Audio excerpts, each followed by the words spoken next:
Fox News alert: the growing mystery into the deadliest shooting in modern U.S. history.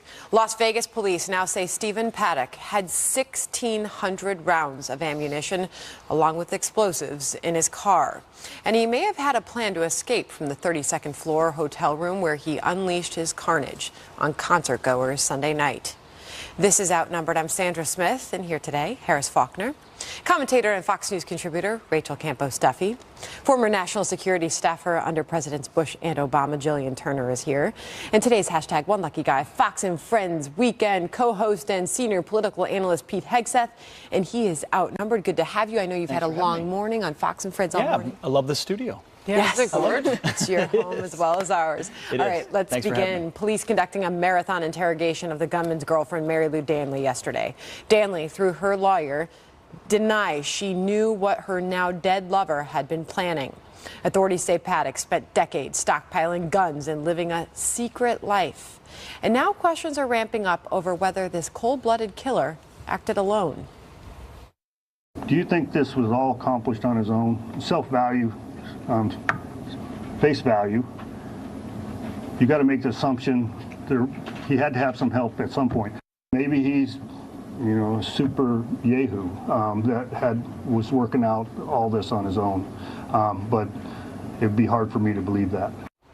All right, the senior correspondent Adam Housley is live in Las Vegas for us with the very latest. Watching that sheriff there, he has been at this for days now, covering a massive investigation. Adam? Yeah, that's right. You know, and it's interesting he said that because from very early on, we've been told by multiple people close to this case, they felt there had to be somebody else, but they can't tie it to that, officially. So they were a bit surprised the sheriff came out and said that, because while they feel that, they don't know it. And generally, they don't come out and say anything until they know it. But that might help, they believe. It might help somebody jog a memory and go, maybe I did see somebody with him. So it's interesting that came out. Another big story that came out over basically overnight was the fuel tanks, the jet fuel tanks that are 1,100 feet away. In fact, they're right adjacent to us. We saw them actually inspecting them early Monday morning.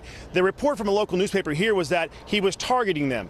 We have not only gotten significant information that investigators don't believe that. I got another text right now that comes from a federal firearms and explosive expert. The quote is, "It would not explode from bullets. They are designed to withstand that type of attack. The only exception would be if it was an incendiary round, but even that would be difficult." That comes from an explosive expert. So, one, they don't believe it because of that, and two, they don't believe it because of the way he was shooting. It's called spraying, and in order to hit those tanks, which are, again, maybe 50 yards to my right, he would have to be directly firing at them, and he was spraying as far as they believe. So that's what we're at right now, guys. The investigation, of course, still a lot of loose ends, and the other thing they continue to tell us is at this point they've ruled nothing out. Back to you in New York. Adam, there's a lot of reports out there now that Paddock may have visited other cities during music festivals. Right. And, what's interesting is that report came out first that it was Chicago, and also now later this morning it's been Boston as well. I talked to an FBI profiler. The comment to me was this. There's always signposts. People don't work in a vacuum. So that is not a surprise to them that this stuff is starting to come out. And how this works, I'm told, is that generally speaking, other hotels and other people might say, oh, that guy looks familiar. And then they go back and they check. Because you clearly can't call thousands and thousands of hotels all over the country. So that's how that information is coming in. And that's why they continue to have press conferences, that jogs people's memory. While they haven't confirmed that to us, the AP and others are reporting that, and I'm told that is generally what you will find. There's always signposts, guys. Adam Housley, live in Las Vegas for us. Thank you. So, Harris?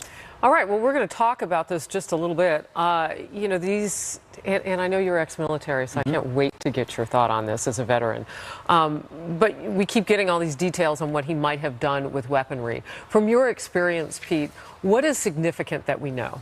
Well, I don't think it's as significant as people think, the amount of guns that he had and the amount of ammunition that he had. Not the amount, right? They were all purchased legally as far as we know. All legally over a number of years. People say, well, what kind of training did he have? Well, you can go to a range, pretty much any range in any state in this country, and fire an AR-15. I do do it. Well, that's where I learned how to fire, not those weapons, but you can bring as many rounds as you want. You can bring yeah. modified magazines. No one's checking what you have in your bag or what you're firing or how often you're firing. So what's significant? So he wouldn't. What's significant is, I mean, maybe if he did really think, delusional enough to think that he was going to get away, was there someone who was regularly at the range who he confided in?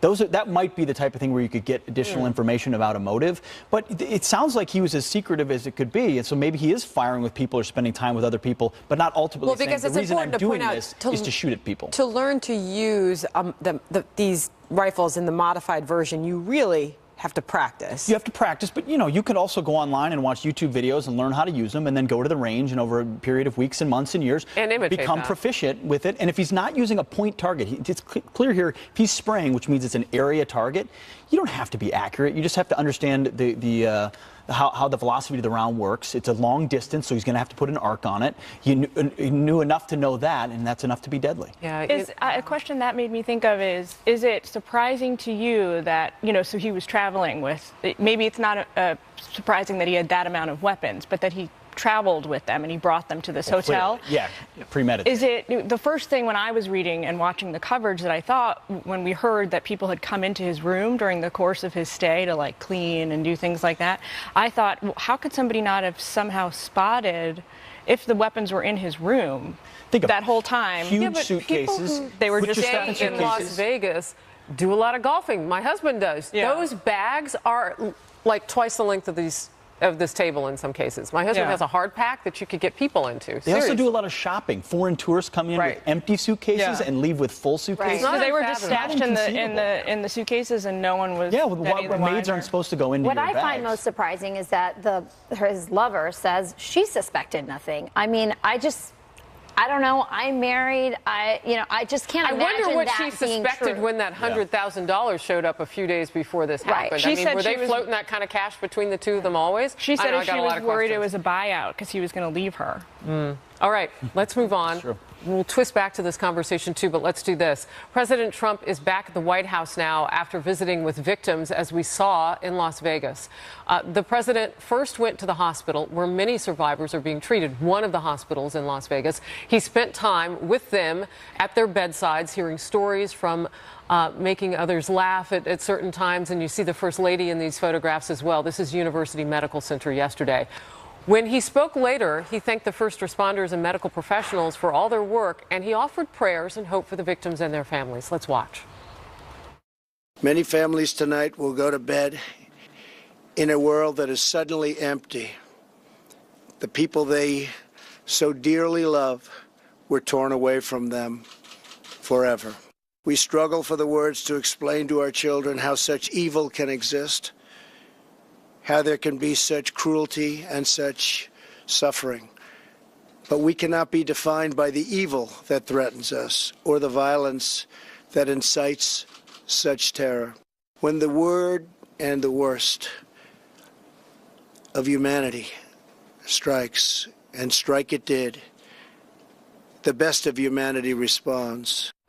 Before the president went to Vegas, the White House said this trip was about the victims. We were told he was not going to get political or talk about the gun debate, for instance, but he was asked about it anyway. President, is America have a gun violence problem? We're not going to talk about that today. Stayed on message. Rachel? I think that was smart of him. I mean, look, it's a trap for him. First of all, he needs to think through what he's going to say. I think the whole country needs to think through this first. It just happened, and so many of the solutions that are being proposed by the other side are so emotional. I'm so angry about what Hillary Clinton said, that she said Republicans and conservatives and those who care about the Second Amendment are complicit in this. Jimmy Kimmel said that those who support the NRA should, go home and pray basically about their complicity in this. These are people who have no understanding about the power of the NRA. The power of the NRA comes from people who agree with the NRA. It's not a big money thing. Sadly, I think that takes away from the conversation that we should be having. And as looking at pictures like this and looking at our country acknowledging these first responders, acknowledging those medical professionals that saved so many lives, continue to do so, and those wounded that are still laying in the hospital fighting for their lives. You know, Pete, I do want to acknowledge, though, that the argument on the other side is, well, when we looked at Orlando and other shootings where we thought San Bernardino is probably a better example, because we thought there that we were dealing with radical Islamic terrorists and that. And so the conversation does go to different things politically. The president at the time hadn't called it the right thing. I mean, you're probably, no matter where you stand, just best staying away from politics no matter what the situation is. Well, and these debates are predictable, completely predictable, of course. If it's radical Islamic terrorism, we talk about that. If it isn't and a motive is unclear, then the left talks about guns and they want to make incremental gains. So we need a safe zone. Well, there should be a space. And it should be obvious to everybody. Not a safe zone, no politics The left cannot resist themselves. They never will. Rahm Emanuel's adage that you never waste a good crisis. Or do we not? Or is it okay to have these debates? Because I got to tell you, Jillian, 2 weeks after Orlando, 2 weeks after San Bernardino, when the left, the right, everybody said we were going to talk about these issues, we didn't. So maybe you're forced to take in the I don't know. I'm just asking the question. You can argue that where you stand on that depends on where you sit, right? But I think the big framework for this discussion, I think, should be about, okay, it's the government and by extension the President of the United States' first and foremost responsibility to protect the American citizens here at home on the streets where we live. And if we're at a point where citizens don't feel free and safe to go about their daily lives because there's potential of being slaughtered in the streets, I'm not making an argument pro or against gun legislation. I'm simply stating a fact here. I see you getting agitated.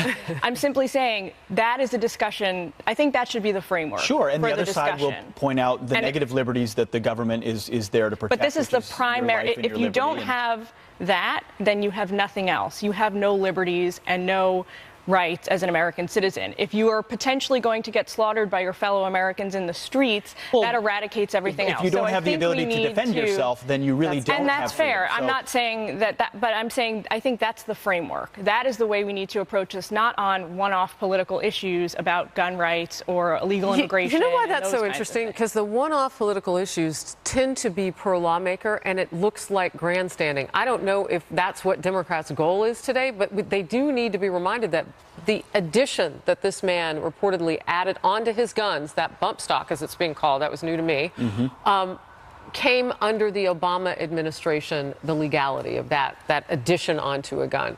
And I'm not hearing that from Democrats. Of course not. So it doesn't promote their narrative right now. And the bump stock, banning a bump stock isn't going to stop a guy like this in the future from doing this. We live in a world of 3D printers. They've already all been sold. He's going to figure out. All the bump stocks have been sold. So if you... Judge Andrew Napolitano answers your question, Jillian. In the Washington Times, he has a piece published this morning, Can the Government Keep Us Safe? And it explores that very issue. If they're going to take guns out of the hands of law-abiding citizens wanting to protect themselves, they take on a greater responsibility of protecting those citizens. Well, that's, it goes both ways. All right. Wow. Let's move on. Hillary Clinton. Well, you heard it a little bit here. I think, Rachel, you brought it up. She didn't hold back. She went off on President Trump. All about gun control and saying what she would do if she were president. Oh, my goodness, what happened? Whether this is the right thing for her to do, to speak out right now, is she hurting her party or does this help Democrats? The president is stepping up his criticism now of NBC News over its report of a rift between him and Secretary of State Rex Tillerson. The latest salvos fired as the network doubles down on its reporting. Stay with us.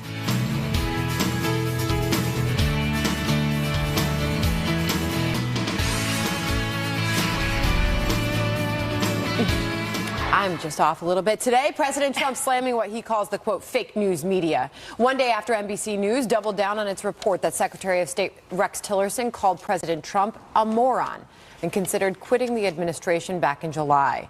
But the president saying NBC made it up and that he has total confidence in his top diplomat. It was fake news. It was a totally phony story. Thank you very much. It was made up. It was made up by NBC. They just made it up. Thank you all. Thank you. Total confidence in Rex. I have total confidence. Meanwhile, Tillerson himself brushed aside but did not deny questions about whether he used that term to describe the president. State Department spokeswoman Heather Nauert says that's just not the kind of language her boss uses. The Secretary does not use that type of language. The Secretary did not use that type of language to speak about the President of the United States. He does not use that language to speak about anyone. So I hope that that clarifies it. He never said He that. did not say that. But NBC is not only defending their scoop, one of the MSNBC anchors who wrote the story, Stephanie Ruhle, says Tillerson was even more descriptive. Watch. A dozen sources are telling us, no, there is real tension between these two. Pushback, but he didn't deny it. And I'll tell you, my source, Didn't and that's deny the only moron single piece, source right. for me. Yeah, my source didn't just say that he called him a moron. He said an effing moron. Meanwhile, the president firing up Twitter over all of this, tweeting this. Why isn't the Senate Intel Committee looking into the fake news networks in our country to see why so much of our news is just made up? Fake. So the president is riled up about this. Obviously, she's shot out multiple tweets in response to all this, Pete. If you're the president of the United States and you've got a fake news media that's been out to get you from even before you were elected and now, that has literally made up stories that you've been able to prove were made up, says that your Secretary of State says that about you, you either have to believe the fake news media or your Secretary of State who looks you in the eye and says, I didn't say that, and has been a loyal member of his administration. So the president made a call based on the data that he has in front of him. And President Trump is standing by that. He, as I mentioned, is firing off multiple tweets on this. He says Rex Tillerson never threatened to resign. This is fake news put out by NBC News, low news and reporting standards. No verification from me. Jillian? I think on the question of the moron adjective, that is a fireable offense in any administration, politics aside. If a Secretary of State uses terms like that to talk about the president in earshot of people that work for him, this is not something that he would survive. And so my take on this is it is probably a somewhat made-up story, whether it's made up whole cloth or whether it's based on a game of telephone where someone heard this because they heard somebody else said that because somebody else who was there said this. I don't know. But had Secretary Tillerson called President Trump a moron, I don't think he would be the Secretary of State any longer today. And I don't think any Secretary of State in any administration would survive something like that. So to me, it's cut and dry. So there's criticism out there about the way this particular host has been behaving, not because of not just the president criticizing, but she tweeted out a questionable picture from Las Vegas on the ground there with one of her colleagues. We've got that for you. And in the tweet, she said, looking to expend your security detail, consider Ali Veshi and I might not have the skills, but we're in uniform and ready to roll. Was this before or after the massacre? I don't know the genesis. This is on the ground after the shooting. Oh my God. Well, I know we had a number of reporters there for other reasons. I kept seeing people from other networks. I was already here in Vegas, so it's an important question to ask because timing is everything. And I don't believe in coincidences, and that's really unfortunate timing to be caught in that position. But she wasn't caught. She posted it. So, Sandra, the significance, I suppose, of this is just to add this just to the conversation, I suppose. It doesn't really have anything to do with her sourcing on what the Secretary of State may or may not said, but it just gets put into what I call the stew. Sure. What you can say about Stephanie Ruhle and what you can also say about the networks that she works for is that they are trying to stir division within the administration. It's clearly a point of something they're trying to do because the more division there is, the more it looks like there's chaos. And that they're doing their jobs, I suppose? I don't know. Yes, but I will say this. It is no secret in Washington, D.C. that the president has wanted certain appointments to go through the State Department, political people, and that Rex Tillerson has not wanted those to happen. So there is tension. Now, whether he's called them a moron or not, I have no idea. But let's be clear, there are some differences of opinion on policy and staffing issues. All right, we want to go to a presser that has just begun. The Clark County Fire Department holding a news conference. Let's listen in. All under one incident number. So we have 32 incident numbers tied to this, and we're still trying to crunch that data into one usable format. We also had reports of, people would show up at hotels, say Caesar's Palace or other places where they were shot. Well, by the time that information got relayed out to responders, both police and fire, there's a shooter at this location, where there wasn't a shooter at that location. There was just somebody that was shot that showed up at that location via Uber or running or whatever. So that complicated our response. And so for a certain amount of time that evening, we knew we had what was going on at the concert venue. And we're starting to think, are we having attacks at other locations? Again, our police officers, both Metro, I saw strike teams out there that night from Henderson PD, from North Vegas PD. They all came together as we have trained, and they addressed every one of those other sites that turned out not to be shootings, but just where victims ended up. We also had people jump the fence, break through the fences, and get into the airport property. They were laying in between the runways, trying to take cover because those areas are carved out between the runways and the taxiways. And then we had reports of gunshots fired at the airports. There's another example of we had a lot on our hands. A lot we thought was escalating when it was really contained, but we just didn't know because of so many calls coming in. We had to vet every one of those things out with a police response and a fire response. This is also the first time that we've deployed a rescue task force on a significant event. And we'll talk about what the rescue task force component is in a little bit, but it's something that's been worked on in this valley for many, many years. At the event, there was a standby crew of approximately 16 EMS paramedic personnel from Community Ambulance. They performed wonderfully under fire, literally under fire, taking care of patients that were right there in front of them in a very bad situation. So my hat's off to that standby EMS crew that was taking care of people there. There were also numerous civilians and off-duty fire and EMS personnel, not only from the local area but from around the country, that immediately enacted what they're trained on. They started treating patients, they started helping people extract, they started doing the things that they were trained on, even though they were off-duty. Some of the gentlemen sitting in the front row today are members of my organization and our organization. I will always take it personal, it's mine, but our organization that were there either as responders or concert goers that went into action that night. I have purposely, Monday morning, issued somewhat of a gag order to my organization. I did it again, right? To my organization to not speak to the media because this was a very, very traumatic event. We have people that are hurt from this event psychologically. And I did not want them to be addressed by the media. I did not want them to have to relive that immediately. We wanted them to go home. We wanted them to see their wives, their girlfriends, their parents, their kids. We wanted them to hug those people. We wanted them to decompress. And we wanted to control the opportunity for the media to interact with our people. And that's why we're here today. We're going to allow that after this event. You will be able to speak to members of our organization. As far as our organization goes, Clark County Fire Department, we've been somewhat planning on a major event in our valley for an awful long time along these lines.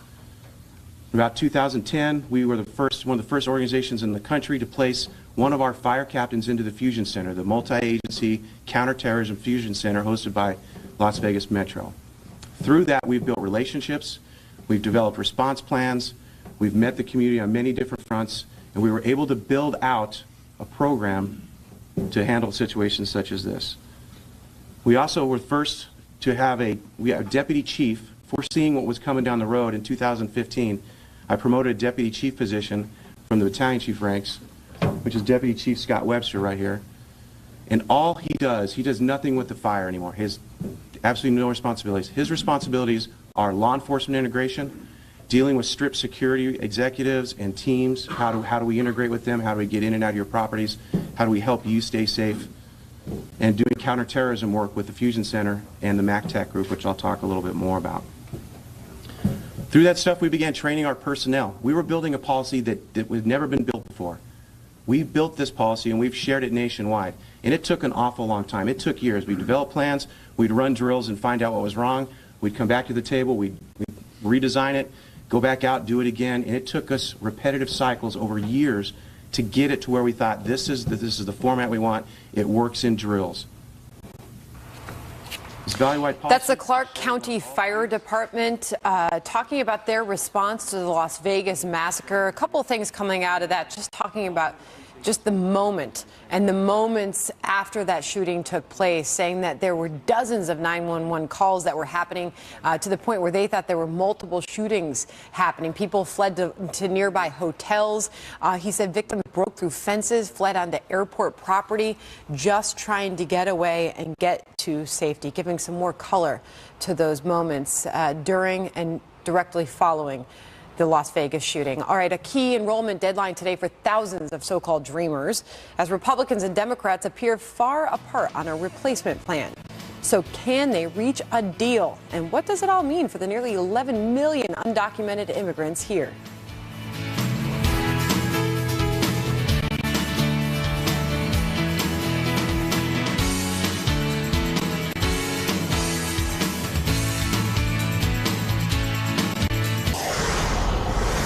We're going back live now to the Clark County Fire Department, providing an update on the response to the Las Vegas massacre. Let's listen. We had an East Branch.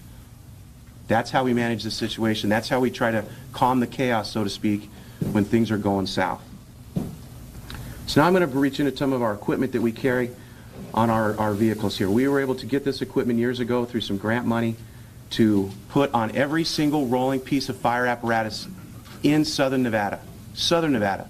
From Mesquite to North Vegas to Boulder City to Clark County, everything rolling down the road that's a fire apparatus has this stuff on it. Level 4 ballistic vests for our people. Those are able to stop rifle rounds. Level 3 ballistic helmets, able to stop handgun rounds. And then this fanny pack system right here, designed to treat upwards of 20 critically wounded patients. Things such as chest seals for gunshot wounds to the chest. Long needles to help lungs reinflate after they've collapsed because of air or blood. Different airway maneuvers, and a tagging system that's unique outside of our normal triage systems. We call it sifting and sorting. We've placed this stuff on our units. We have trained on it relentlessly. Well, tourniquets, a lot of tourniquets in there too is a big part of that. We trained on it relentlessly, and I have to harp on this over and over. Our training paid off. Our training paid off because we knew what to do. It was much grander than we ever envisioned. However, we were able to handle it because of our people, our training, our professionalism, and our equipment, and our relationships. So the MACTAC group, I talked about that. It's the Multi-Assault Counterterrorism Action Capabilities from Metro. They've been, as I mentioned, they've been with us side by side through this whole thing. We've been doing drills with them, and basically, in a nutshell, I won't get into how it's actually deployed, but we sat down with all the area firefighters years ago and said we are going to integrate with the police department to get into people in hostile situations and control their bleeding, control their airway to save lives. Because we've learned the lessons from Columbine, we've learned the lessons from Aurora, and we as an industry have to move forward. And Clark County Fire and Southern Nevada Fire Departments led that for this entire nation. Led by two people that I'm going to point out, they're going to be mad. Kittleson, Captain Kittleson, standing in the back room, he's very humble. He doesn't want to be recognized. And Captain Evan Hanna, standing in the back. Those two gentlemen, for the last 4 or 5 years, they've drove this boat. They've drove it from the fire department side of the fence with the police department and built this system along with the hostile MCI committee that came together to vet everything out. They've done this. They acquired the equipment through grant funding. They built this thing. And I told them yesterday, at some point in time, the enormity of what you have done for the United States Fire Service is going to hit them.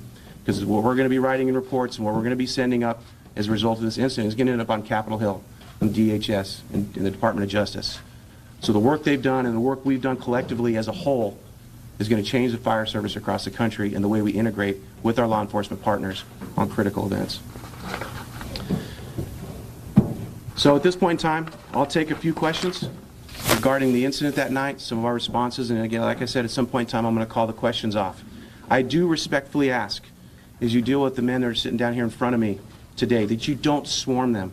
They came back today. We had some meetings yesterday to talk about where we are as an organization, what we need to do to go forward mentally and psychologically to get better and stay healthy so we can have long, worthwhile careers. So please don't overwhelm them. They came back today specifically knowing that they are going to be at the throngs of the media. They're going to want to talk to you. They're going to want to interview you. They're going to want your story. And I want them to share their story because I know it's a healing part of the process. We had 108 firefighters there that night. Okay? We had 14 chief officers that all teamed up and did a tremendous amount of work to get this taken care of. And these guys are ready to talk. So with that, I'll take a few questions. Sir.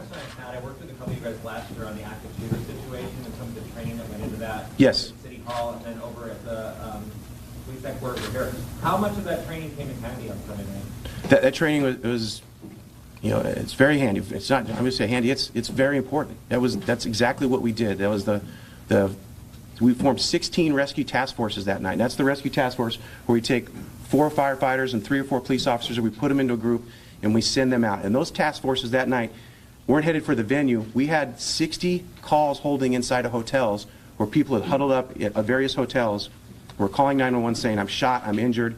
But our dispatchers, and I'll talk about them in a minute, the dispatchers decided, through their questioning, determined they weren't mortally wounded, they weren't critically wounded, told them to shelter in place. We deployed those task forces to go into that area, not knowing if there was gunfire, not knowing if there was anything going on there, why those people were shot, because we still hadn't vetted out the other reports of shooters. We sent those task forces in there to clear out those 60 calls. 1 second, I did omit by mistake the Las Vegas Fire and Rescue Fire Alarm Office. They dispatch for Clark County Fire, Las Vegas Fire and Rescue, and North Las Vegas Fire. They did a tremendous job on what is normally a routine Sunday night. They handled calls, and if you've ever had an opportunity to sit on a call takers panel and listen to a citizen, another person, in absolute sheer terror for their life, for their loved one, those men and women in that dispatch office did a phenomenal job.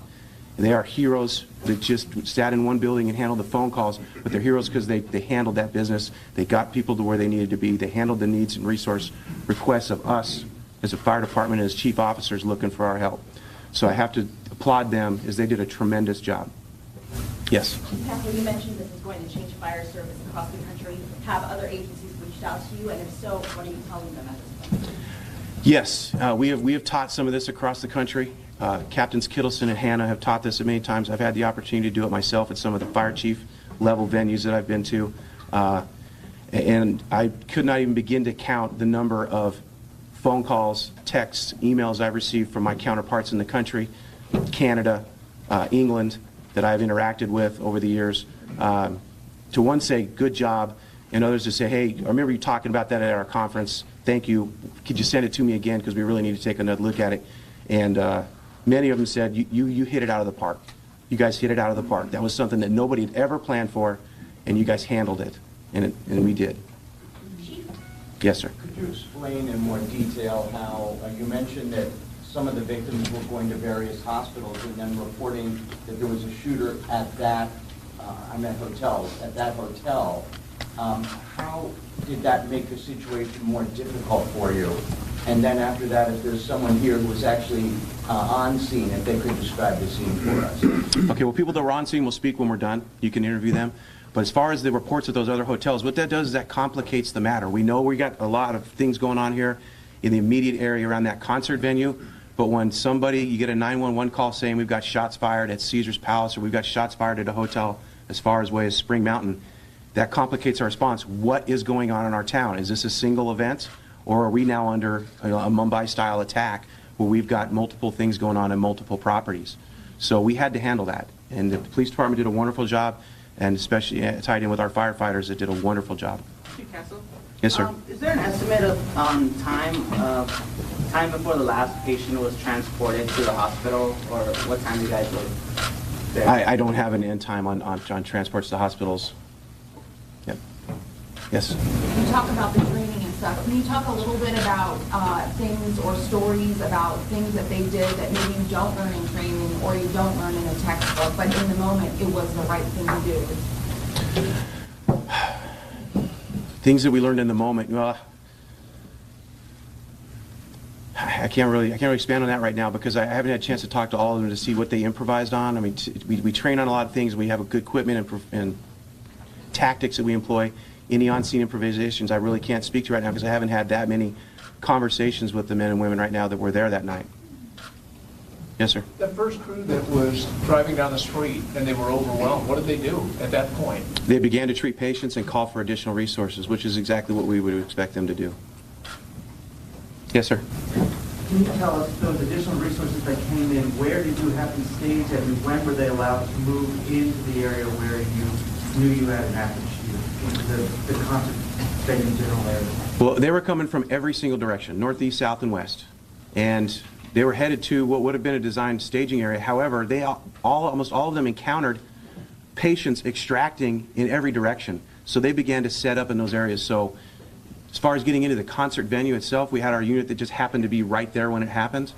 But those units inbound were treating patients immediately from Tropicana all the way to Russell, in behind hotels, in behind the church. There was a lot of places where people ended up. So Like I said, if this was contained in a building or a single address, we would have set up staging area, we would have deployed resources from there. We never got to that point because all the inbound resources were met with a bunch of people they needed to handle. Were you able to actually get people into the concert venue? How long did that take? It was quickly. We had people in there. Radio traffic's pretty jumbled, but within minutes, we had people at the gates of that venue. People were still running out. And as they're encountering people running out, they're trying to assist them in getting out. So we were there very quickly.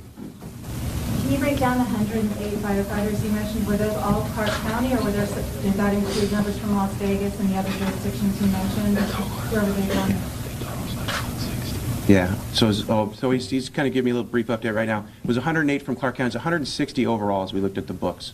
And that's why I have the gentleman from my other entities here. I have Operations Chief Ray Kessler from City Las Vegas Fire, Fire Chief Joe Calhoun from North Las Vegas Fire, and a longtime friend of mine, Doug Koopman from Henderson Fire. And I had them here specifically because every single entity, fire-wise, was there. Every single one. Yes? Talk about the nature of the injuries, given the types of weapons that were used, and what challenges that brought compared to other things that you've dealt with in the past. Well, we had a very wide range of injuries, from trample-type injuries to sprains and strains and fractures, people trying to get out and getting over fences and walls, lacerations from those types of things. But we did have those unfortunate high-powered weapon rounds that struck people and caused the damage that high-powered weapons do. Can you talk about how that compares to what you've dealt with in the past? Is it more difficult to treat those in the moment, or is it just a matter of triaging and getting folks out? It's a matter of triaging and getting folks out as fast as we can. So, yes? You talked a bit about the unified incident command. Two questions about that. Is it possible for you to say what it was like before you started operating like that with the police department? And also, did you think an incident like this was inevitable in Las Vegas? Okay, so the first part of your question, the incident command system and tying in with the police department. 10 years ago, I can say, and I believe I would have the agreement of my friends over at Metro, this would have been much worse on the command and control side. More people would have died because we weren't able to engage as fast as we can with them to do what we needed to do. So 10 years ago, this would have been a much worse event. As for we anticipate or plan on an event like this in our community, we have. We have thought that something's coming down the pipe. This is the world that we live in, unfortunately. We're in a venue of soft targets, our community. We're an international tourist destination. We're a target, and we know that. And an example of that is placing a deputy chief over that responsibility to integrate and make sure that we're tied in and we're doing the right things with the hotels, we're doing the right things with our law enforcement partners. Yes, sir. Did you get any calls about smoke or possible fire in Mandalay Bay Hotel, especially on the 32nd floor with the veterans? We had calls, and from standing in the middle of the street, you could look up and see the alarms going off in the building. We made a phone call over there and said, do you have a fire? Because we didn't have anybody to send. At that point in time, we had nobody available to send that was close. We had to bring units from a long ways away. And because our fire alarm office and their professionalism and their dedication, they were immediately able to ping over to Mandalay Bay, came right back and said it's a result of police activity. So we knew we didn't have a fire, but the alarms did go off at the hotel. On the 32nd floor or other floors? 32nd floor, and usually they're in a group of 3 or 4. I can't speak exact. That's the inspection. Did you get other calls? You're overtaxed.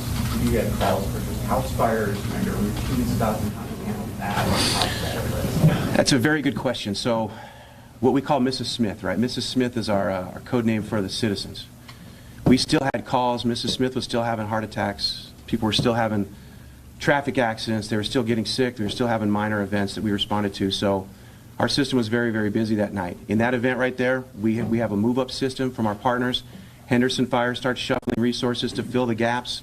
North Vegas, City Las Vegas, they fill in those gaps so we can minimize our response times when these things happen, and we have a tremendous amount of resources centralized in one area.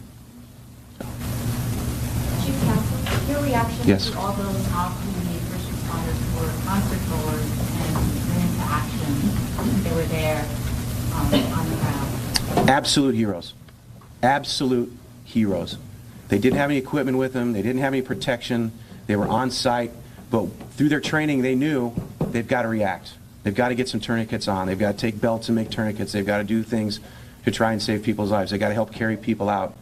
Absolute heroes. Everybody inside that venue that is helping people, absolute heroes, citizens, off-duty fire and EMS and PD personnel, and the standby personnel.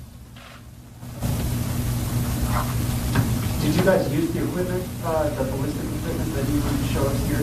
When I arrived, every single person that I saw was in ballistic gear. Yes.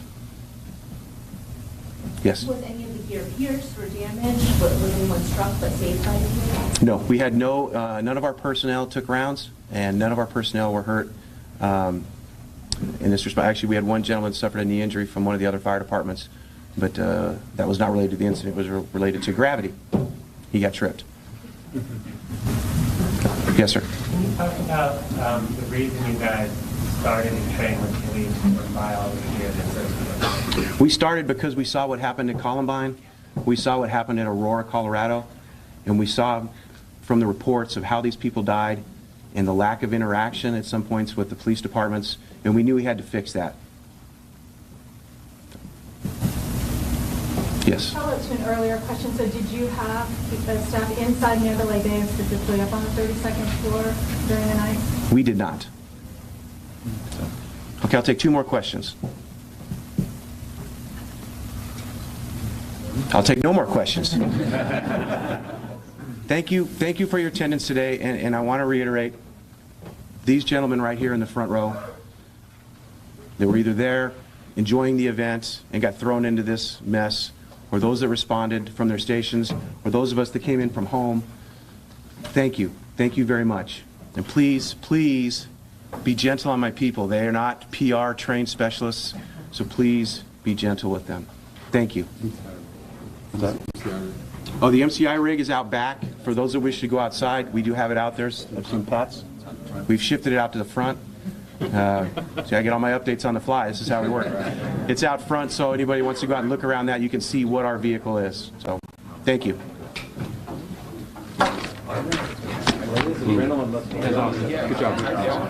Good job.